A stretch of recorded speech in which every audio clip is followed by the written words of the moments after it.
Сәлем қыздар, мен бүгін сіздерге мак қосылған бәліш, яғни маковый пирог қалай жасау керектігін ұсынбақшымын.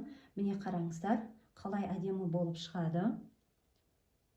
Тамаша болып шығады. Сіздер де жасап көріңіздер. Алдымен менің каналыма тіркеліп кетіңіздер. Және осы пирогты қалай жасалу жолын видеоны соңына дейін қараңыздар. Қазір біз мак қосылған пирог дайындайын деп жатырмын. Ол үшін бізге алдымен қажетті заттар: жұмыртқа, сүт, сұйық май және шекер. Барлық масалқылардың барлығын өлшемдерін описание бөліміне жазатын боламын. Алдымен бізге осындай таза тостаққа 3 жұмыртқамызды салатын боламыз. 3 жұмыртқаны салдым. Енді осының үстіне шекерімізді салып, венчиктің көмегімен толық араластырамыз. Яғни жұмыртқаның көлемі ұлғаю керек, аппақ болып болғанша. Болмаса миксермен араластыруға да болады. Венчикпен араластырсаңыздар ұзақ уақыт араласу керек. Осылай болып аппақ болып ағарғанша жұмыртқамызды көп араластырып, өз көлемі ұлғаяды.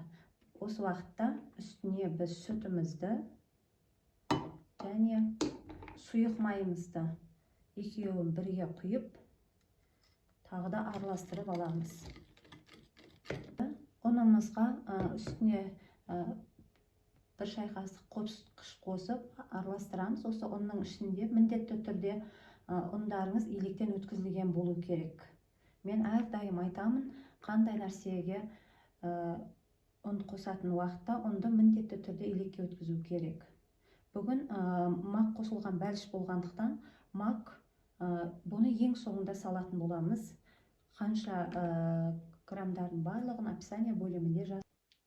Ұнды масалқымызға бірден салмаңыздар, 2 бөліп, 3 бөліп салыңыздар. Сонда ұнымыз әдемі араласады. Толық салсаңыздар, арасы араласпай қамық болып қалуы мүмкін. Міне қыздар, осындай смес, қатты қою емес, қатты сұйық емес, осындай болуы керек. Енді осыны осындай формаға, астына пергамент қағаз салып, үстіне құятын боламыз. Формаға смесімді құйып алдым. Енді қызып тұрған пешке 15 минут, 18 минутқа салып аламын. Сіздер көресіздер, беті қызарған соң таяқшамен шұқып көру керек, арасы піскенін, піспегенін. Міне пирогым пісіп шықты. Оның толық піскенін, піспегенін осындай таяқшамен шұқып көріңіздер. Сонда арасына жабыспаса, таяқшамыз таза шықса, біздің пирогымыз әдемі пісті деген сөз. Енді осыны толық формадан алып суытатын боламыз. Міне қыздар, менің мак қосылған пирогым, бәлішім таза пісті. Арасын қараңыздар, қандай көпсіген, көтерілген. Және мен бетіне әсемдік үшін сахарный пудра сеуіп қойдым, өз қалауларыңызша.